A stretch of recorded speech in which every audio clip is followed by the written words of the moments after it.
Okay, hi team, I hope you're all well. Welcome to whatever day it is of the 12 days of Vlogmas. Whatever day it is, I'll put it here on the screen. I am not sure what order these are going in yet as I'm filming them, and I'm pre-filming them pretty early on. It's the middle of November. I'm keen, okay? So today, as you can tell from the title, I am going to be telling you my top 10 priority books of 2022. These are a bunch of books that I've been wanting to get to pretty urgently and just not had the chance. Many of them are chunky, which is the main reason why I've not had the chance. I'm really hoping that in 2022 I can get to all of these. And now I will just preface this with the fact that a lot of these do start series. Some of them are in the middle of a series, but a series that has not yet continued. You will see what I mean in a second. And yeah, the majority of them start series, pretty much.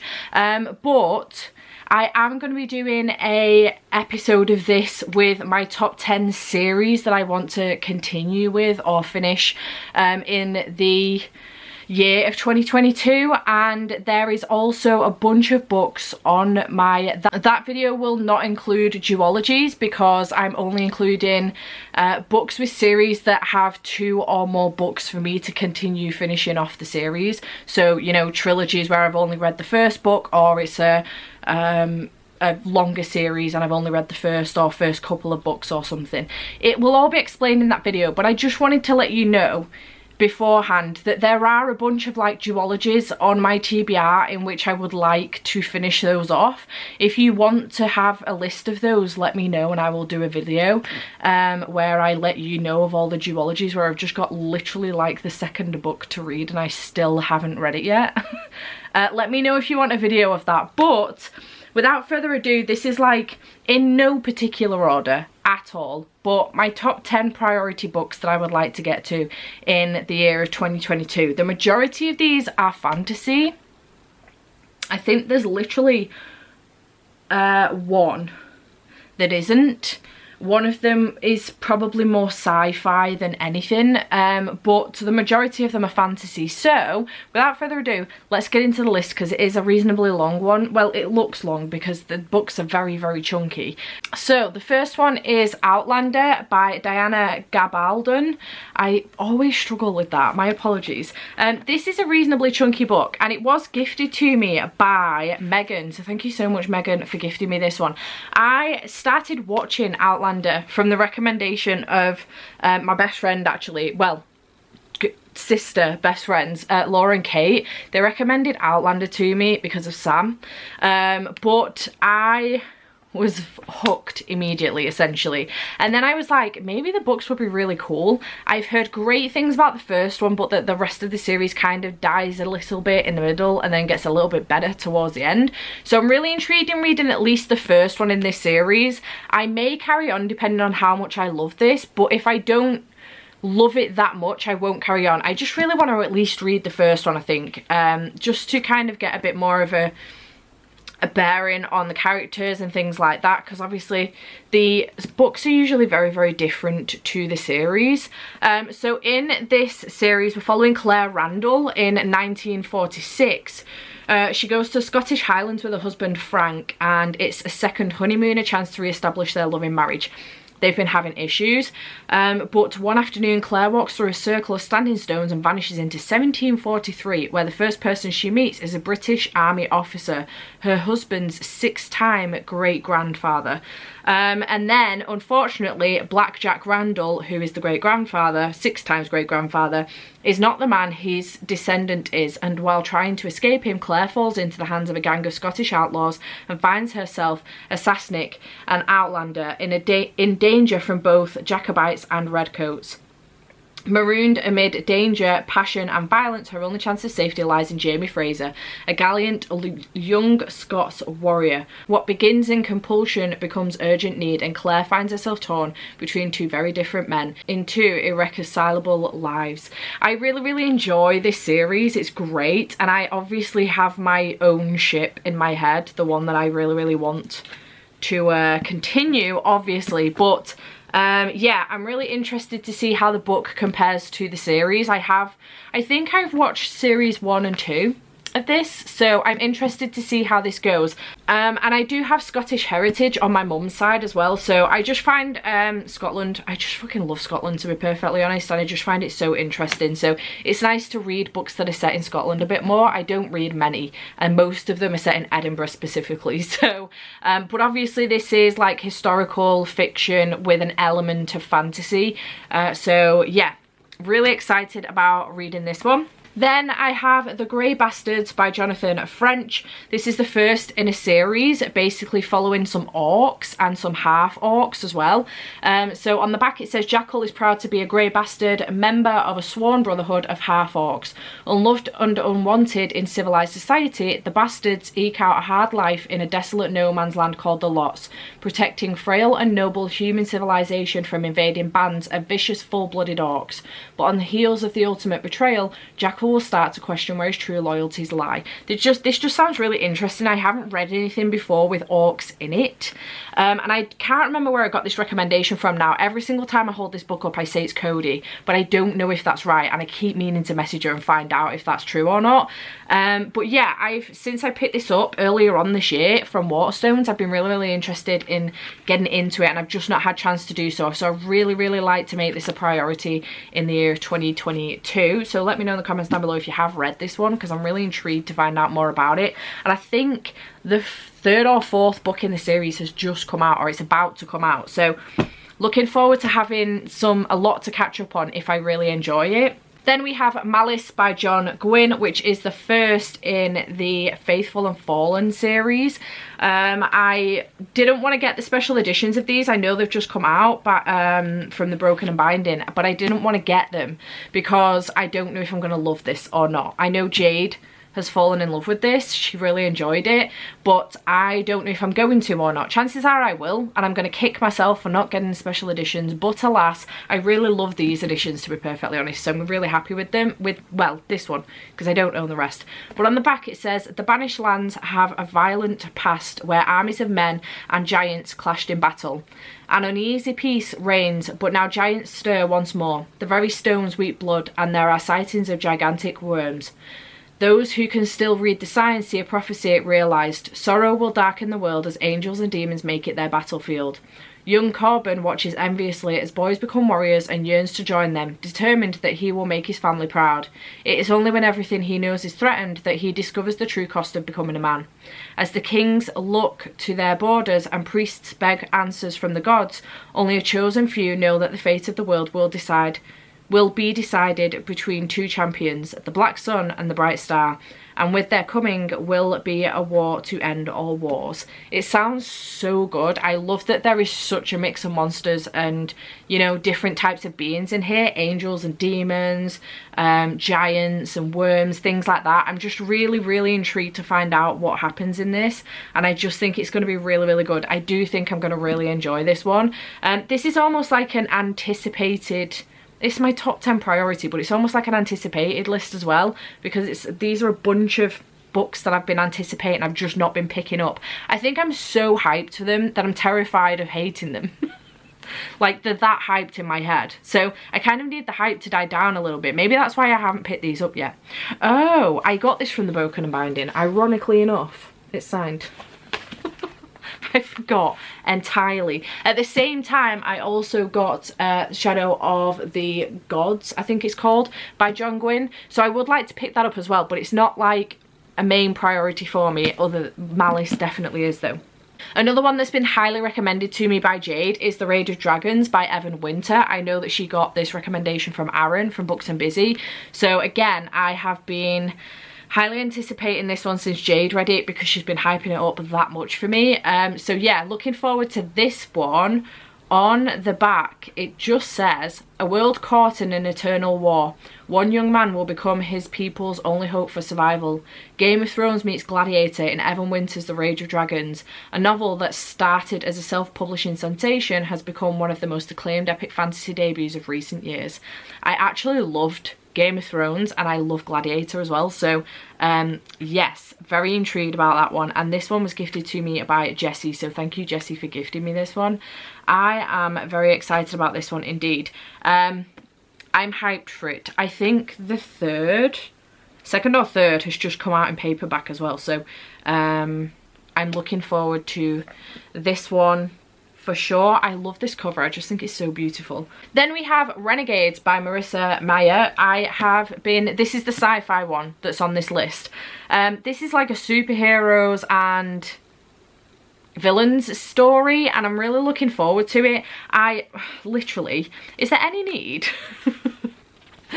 for this? Like, could this page be any more full of text if she tried? Bloody hell. Making the most out of those pages, Marissa. This one was gifted to me by Tracy. Thank you so much, Tracy, for gifting me this one. I have tried to read this in previous years, but I couldn't get into it, which really surprised me because I love Marvel and DC. Definitely more of a Marvel fan than a DC fan, but in general I love superheroes and villains. I have read the Villains Duology now as well by V. Schwab. So I'm thinking that a few years later, now that I'm into my fantasy and sci-fi a little bit more as far as books are concerned, that I may be able to pick this one up and enjoy it a little bit better. So on the back it says, as long as there are superheroes, there will be people who rely on them far too much. I think humanity would be better off if there were no prodigies at all. Nova is an anarchist, a girl on a mission for vengeance after the heroes sworn to protect her family failed her. Adrian is a renegade, a boy with extraordinary abilities who believe in justice and in Nova. They should be sworn enemies, but Nova finds herself torn between Adrian and the Renegades, and a villain that could destroy them both.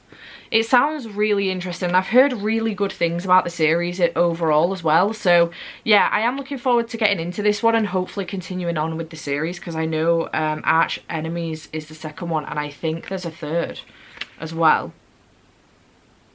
Yeah, I don't know what the third one is, but yeah, I'm looking forward to this one. Then I have a Wolfsong by TJ Klune. This was gifted to me by Ro. Thank you so much, Ro, for gifting me this one. I have been meaning to, do you know what? She gifted me this one for my birthday as well. I've been meaning to pick this up for so long, obviously. And when I say gifted me for my birthday, the 2020 birthday, not 2021 birthday, because that will have been gone by the time this video goes up. But I am really, really intrigued about picking this one up. I have read a couple more books by TJ Klune since getting this one. I've read The House in the Cerulean Sea and Extraordinaries, but I have Flashfire and Under the Whispering Door as well. But I really want to read this one because I've heard incredible things. On the back it says, Ox was 12 when his daddy taught him a very valuable lesson. He said that Ox wasn't worth anything and people would never understand him. Then he left. Ox was 16 when he met the boy on the road, the boy who talked and talked and talked.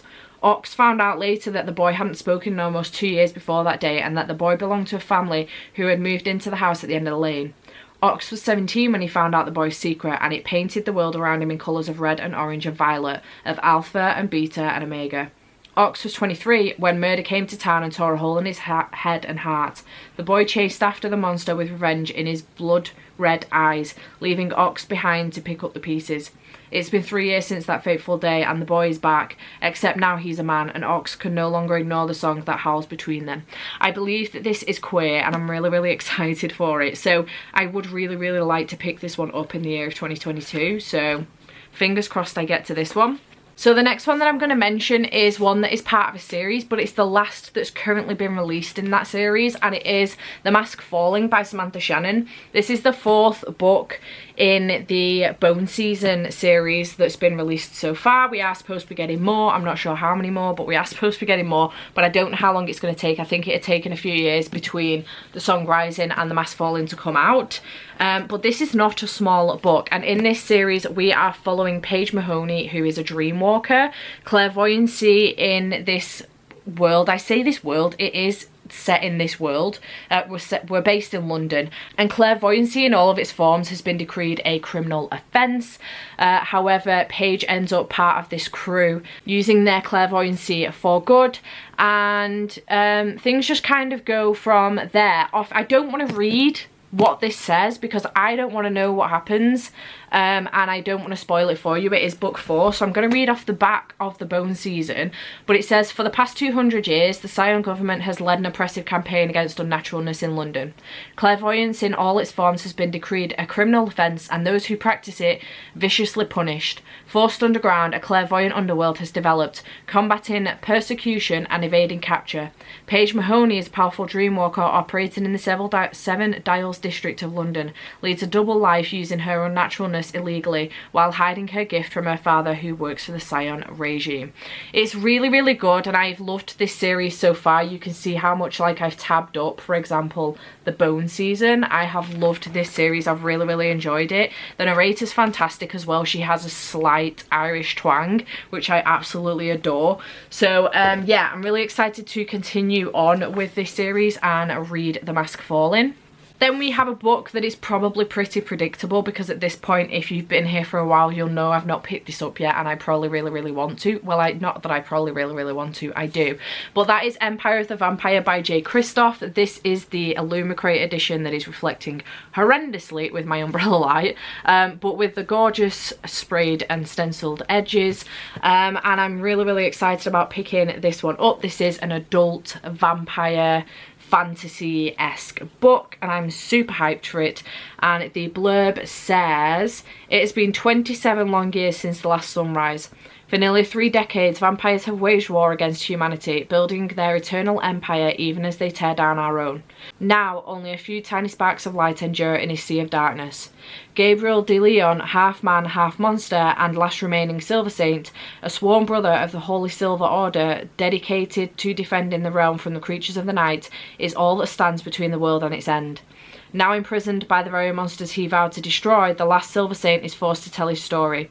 A story of legendary battles and forbidden love, of faith lost and friendships won, of the wars of the blood and the Forever King, and the quest for humanity's last remaining hope, the Holy Grail. But yeah, it sounds incredible. I'm so excited to pick this one up. It is a chunker, so it will take me a while to get through, but I am hoping that I do enjoy this one. I gave Nevernight 4 stars.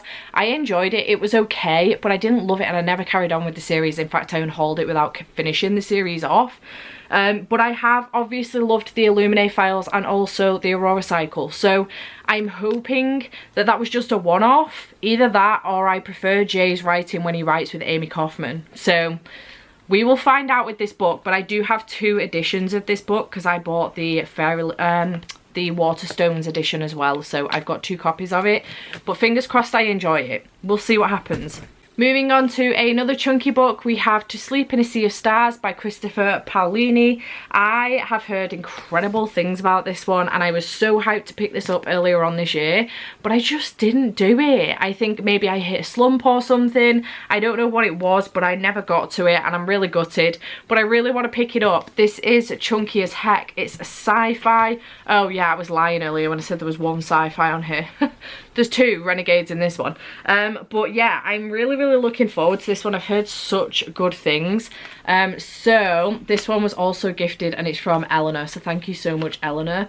Also for my birthday in 2020, so thank you. Again, obviously been meaning to get to this for a while and just have not. Kira Navarez dreamed of life on New Worlds. Now she's awakened a nightmare. During a routine survey mission on an uncolonized planet, Kira finds an alien relic. At first she's delighted, but elation turns to terror when the ancient dust around her begins to move. As war erupts among the stars, Kira is launched into a galaxy-spanning odyssey of discovery and transformation. First contact isn't at all what she imagined, and events push her into the very limits of what it means to be human. While Kira faces her own horrors, Earth and its colonies stand upon the brink of annihilation. Now Kira must be humanity's greatest and final hope. It sounds fantastic. It doesn't give too much away as well, which I love. So I'm really intrigued by this. And I cannot wait to pick it up. It is not a small book at all. I think we're looking at like nearly 900 pages. So that's interesting. 872. So yeah. Fingers crossed I can get to this one also. And then the 10th and final book on this list is a contemporary. So obviously most of these have been fantasy sci-fi, but this is a contemporary, and it's one that I've been meaning to get to for so long. I've had it for ages, and I'm literally just intimidated buy it because of the subject matter, but it is Beartown by Frederick Backman. So I am incredibly interested in this one, and I have the second one in this series, which is Us Against You as well, so I can carry on with it once I've finished this one. But basically the synopsis says, one of the plainest truths about both towns and individuals is that they usually don't turn into what we tell them to be, but what they are told they are. People say Beartown is finished. A tiny community nestled deep in the forest, it is slowly losing ground to the ever-encroaching trees. But down by the lake stands an old ice rink, built generations ago by the working men who founded this town. And that ice rink is the reason people in Beartown believe tomorrow will be better than today. Their junior ice hockey team is about to compete in the national semi-finals, and they actually have a shot at winning. All the hopes and dreams of this place now rest on the shoulders of a handful of teenage boys. A victory would send star player Kevin on to a brilliant professional future in the NHL. It would mean everything to a Matt, a scrawny 15-year-old treated like an outcast everywhere but on the ice, and it would justify the choice that Peter, the team's general manager, and his wife Kira made to return to his hometown and raise their children in this beautiful but isolated place. Being responsible for the hopes of an entire town is a heavy burden, and the semi-final match is the catalyst for a violent act that will leave a young girl traumatised and a town in turmoil. Hers is a story no one wants to believe, since doing so would mean the end of a dream. Accusations are made, and like ripples on a pond, they travel through all of Beartown, leaving no residents unaffected. I believe that there are trigger warnings for sexual assault in here, and it could go further than that, but I don't fully know. So if you are thinking of picking this up, just be wary of that. I don't know how far those trigger warnings go. Obviously, once I've read it, I will mention in the video that I read this in what those trigger warnings are. But yeah, I actually don't know if maybe they're already mentioned potentially. I doubt it, but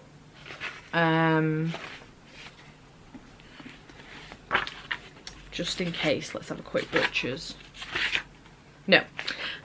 So yeah, this is one that I'm really interested, very intrigued to pick up, and I have been for such a long time now. I've probably had this book and the second one for probably over 18 months, 2 years. But I just, the subject matter terrifies me a little bit. I'm so intrigued by it because I'm really interested to see how this goes, but I'm terrified at the same time. So those are the 10 books that I really would like to get to in the year of 2022. Obviously, I expect that I'm going to read way more than these, but these are like priority reads for me that I really want to get to, and I feel like it's nice to have a list to hold me accountable. And then at the end of 2022, I can try and rush through the whole fucking lot, because I've no doubt I'll have not picked them up by then. But yeah, I feel like 10's a decent number because I could do one a month and still have like time left at the end of the year. So we'll see what happens, whether or not that works out. But let me know in the comments down below if you have read any of these books and what your thoughts were based on them, because I'm really intrigued. And yeah, I shall see you in the next video. Bye for now.